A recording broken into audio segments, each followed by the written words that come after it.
Με την επερχόμενη Διεθνή ημέρα νοσηλευτών νοσηλευτριών που εορτάζεται κάθε χρόνο στις 12 Μαΐου, η Πανελλήνια Συνδικαλιστική Ομοσπονδία Νοσηλευτικού Προσωπικού θίγει το θέμα της υποστελέχωσης ως ένα από τα κύρια προβλήματα του κλάδου. Σε τηλεφωνική σύνθεση, ο πρόεδρος Νοσηλευτικού Προσωπικού Ανατολικής Μακεδονίας Θράκης μας καταθέτει την αγωνία του κλάδου που στη φετινή ετήσια εβδομάδα εορτασμού έχει ως κεντρικό σύνθημα 2 νοσηλευτές ανά 40 ασθενείς, σημαίνει λιγότερο από 5 λεπτά νοσηλευτικής φροντίδας ανά ασθενή. Και όπως μας ενημερώνει, αναλυτικά στοιχεία θα παρουσιαστούν σε συνέντευξη τύπου την Παρασκευή 10 Μαΐου στην αίθουσα Ένωσης Συντακτών Ημερησίων Εφημερίδων Αθηνών.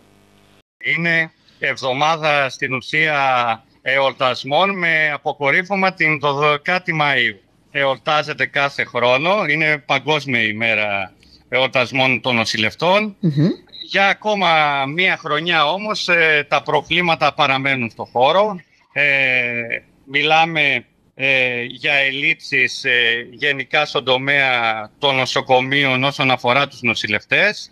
Έχουμε σοβαρές ελλείψεις σε όλα τα νοσοκομεία. Πρέπει να ξέρετε ότι το 35% του νοσηλευτικού προσωπικού των νοσοκομείων καλύπτεται πια από συμβασιούχους διαφόρων συμβάσεων. Μάλιστα. Το υπόλοιπο ποσοστό είναι μόνιμο προσωπικό. Αυτό το ποσοστό έχει προκύψει από συνεχόμενες συνταξιοδοτήσεις και μία αναπλήρωση με μόνιμο προσωπικό νοσηλευτικό. Δυστυχώς είμαστε στις τελευταίες θέσεις όσον αφορά τον ΟΑΣΑ στις ασφαλείς αναλογίες νοσηλευτών ασθενών στα νοσοκομεία. Κύριε Σιρλατζή, εδώ λίγο δώστε μας ένα στοιχείο σε σχέση, δηλαδή πόσοι νοσηλευτές ή πόσοι μάλλον ασθενείς αναλογούν σε κάθε νοσηλευτή, να το πω έτσι. Αυτό που μπορώ να σας πω μόνο είναι ότι οι νοσηλευτές αυτή τη στιγμή που δουλεύουν στο σύστημα υγείας έχουν τη δυνατότητα, λόγω της μεγάλης έλλειψης, να ασχοληθούν στην ουσία 5 λεπτά με έναν ασθενή. Δηλαδή, σε τι βάση, στο οκτάωρο? Στο οκτάωρο, τους 5 λεπτά. Στο οκτάωρο στην ουσία, ναι. Ο αριθμός που είναι σε μεγάλες κλινικές όταν αναλογούν περίπου από 3 ως 5 νοσηλευτές στη βάρδια την πρωινή ή την απογευματινή, σε ένα σύνολο ασθενών που μπορεί να είναι 52, αν το βάλετε κάτω και δείτε, είναι περίπου 5 λεπτά. Που σημαίνει ότι αν ένας ασθενής δεν έχει συνοδό ή δεν έχει αποκλειστικό νοσηλευτή, τον οποίο πρέπει να πληρώνει, δεν θα τύχει καμιά σχεδόν υποστήριξης, λόγω έλλειψης ανθρώπων. Λόγω έλλειψης ανθρώπων, όχι λόγω το ότι οι δυνατότητες είναι αυτές βάσει πάντα του προσωπικού. Μάλιστα.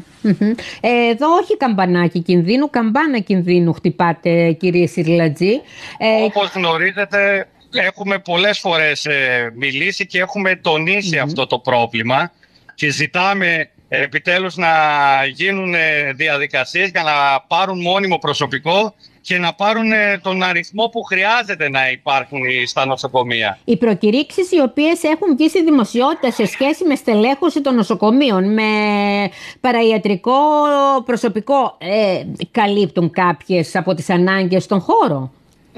Η τελευταία προκήρυξη που είχε βγει για το δικό μας νοσοκομείο που αφορούσε 39 θέσεις νοσηλευτικού προσωπικού έχει περίπου 2 χρόνια που πάει τώρα να ολοκληρωθεί. Έχουν βγει μόνιμες θέσεις, αλλά από αυτά τα 39 άτομα ήδη σχεδόν το 70% των παιδιών δουλεύουν με συμβάσεις και απλώς θα μετατραπούν από συμβάσεις ενός έτους που ήταν σε μόνιμο προσωπικό. Μάλιστα. Οπότε, ναι. Οπότε καταλαβαίνουμε ότι παραμένετε στον ίδιο αριθμό τελικά. Στον ίδιο αριθμό θα είμαστε, γιατί στο νοσοκομείο της Δράμας περίπου 94 άτομα είναι συμβασιούχοι διαφόρων συμβάσεων. Στην νοσηλευτική υπηρεσία πάντα μιλάω. Μάλιστα. Κύριε Σιρλατζή, είπατε είναι η εβδομάδα αφιερωμένη στη Διεθνή ημέρα νοσηλευτών νοσηλευτριών, η οποία είναι η 12η Μαΐου. Εδώ στη Δράμα, ως σύλλογος, πέρα από αυτά τα οποία μας αναφέρατε προηγούμενα, την προσπάθεια που κάνετε να μας ενημερώσετε και να ξέρουμε σε τι ακριβώς σημείο βρίσκεται η εργασιακή σας σχέση, έχετε κατά νου να κάνετε κάτι το οποίο θα τραβήξει περισσότερο ενδιαφέρον? Θα ήθελα να σας πω ότι εκτός από πρόεδρος του Σωματείου Νοσηλευτικού Προσωπικού Ανατολικής Μακεδονίας και Θράκης, είμαι και εκπρόσωπος στην Εκτελεστική Επιτροπή της Ομοσπονδίας Νοσηλευτών, την Πανελλήνια. Θα κάνουμε μία δράση, θα κατέβω στην Αθήνα για αυτό το πράγμα. Στην αίθουσα της ΕΣΥΕ θα δώσουμε μια συνέντευξη τύπου την Παρασκευή 10 Μαΐου για να τονίσουμε μέσα στην αυτήν την εβδομάδα εορτασμών για την Παγκόσμια ημέρα νοσηλευτών τα προβλήματα γενικά που αντιμετωπίζουμε στο χώρο μας.